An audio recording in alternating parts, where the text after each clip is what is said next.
مسؤوليinta sarsare oo siyaasadeedka nasiya oo horkacayo gudoomiyaha ururkaasi Axmed Maxamed Cumar ayaa xalay kulan balaaran la qaatay salaadiinta garaadada aqoon-yahanka iyo dhalinyarada degmada Arigabo ee xarunta gobolka Sanaag. Munaasabada xafladda oo ka dhacday hoolka shirarka ee Mahuraan oo ku yaal bartamaha magaalada Arigabo ayaa waxaa ka soo qayb galay dadweyne aad u tiro badan iyadoo halkaas ugu horeyn ka hadlay gudoomiyaha ururka nasiya ee gobolka Sanaag kaasooday muhiimadda xafladda dadweynihii halkaas ka soo qayb galayna u dhiirigeliyay inay si laban taageerada balaaran ee u hayaan ururka nasiya. sidoo kale ayana halkaasi ka hadlay salaadiin uu kamid yahay Suldaan Ismaaciil Nuur Wacays oo kamid ah madax dhaqameedka deegaanka Arigabo kaasi oo ka dhawaajiyay inuu ururka nasiya yahay kii ugu horeeyay ay kulan noocan oo kala la qaataan isla markaana ay waqti xaadirkan ku soo dhaweynayaan magaalada Arigabo ee xarunta Sanaag waxayna u rajeeyeen ururka nasiya kii nasin doono xisbiyada kale ee Somaliland. waxayna halkaasi ka hadlay qaar ka tirsan aqoon-yahankii ka soo qayb galay madashani kuwaasi oo qaar kamid ah oo kala ahaa wiil iyo gabadh ay sheegeen isla markaana ay farta ku fiiqeen inay soo sharixi doonaan golaha deegaanka iyagoo ka ururka nasiya. xogayaha ururka nasiya Master Cumar Ismaan Cartan gudoomiye ku-xigeenka ururka nasiya iyo Master Buraal oo iyana ka tirsan ururka nasiya ayaa madasha ka hadlay si weyn ugu mahadnaqay sida ay shacabka reer Arigabo ugu soo dhaweeyeen magaalada Arigabo ee xarunta gobolka Sanaag. sidoo kalena ay sheegeen inaanay waxaan doonaynaa haddaan nasiinahay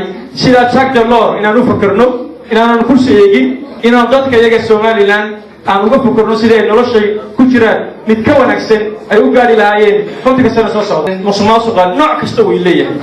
aad bay loo dagaalamaynaa waxaynu kula dagaalamaynaa inaynu halku ka dhiganaynaa inaynu cadaan ka cadaano inaynu samaysano oo aynu soo xulanno dad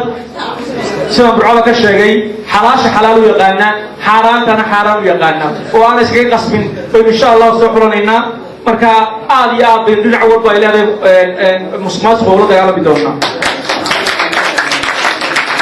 musuqmaasuqa waxaa ka mid ah in waxbarashada way geli kartaa haddii gobol ka midii uu imtixaankii helo waa musuqmaasuq. cheating baa la yidhahdaa khiyaamaa la yidhahdaa. arrimahaasi waa arrimo aynu la dagaalami doono. dadku waa inay wax walba u sinaadaan fursad kasta oo ka soo baxday Somaliland meel kastay joogaan. wuxuu odhanayaa dad ahaanna waa qaran waa duul iswada dhalay qala iyo dirsooc ma leh dabdhexdooda kama huro weligood ma diriraan isma dacodaceeyaan dumar kama baroortaan dooxatiyo wanaantiyo burcad duusho kuma maqal daasdaasi ma ogola.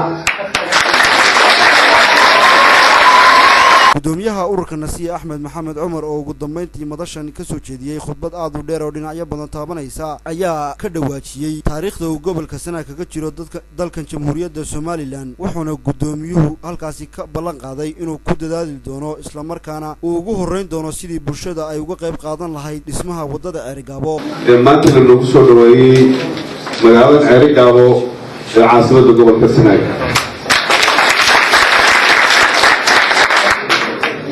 هذه اللغة عثمانية أنا من لها كلك على أصحابتي إنه رئيسي باشيكتي أو فردها أيها كمية هايو وقبل كالسنة عام كل هاي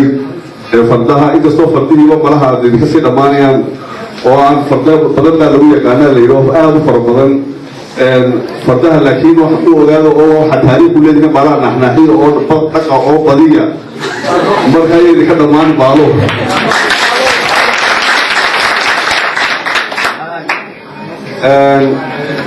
mahadaas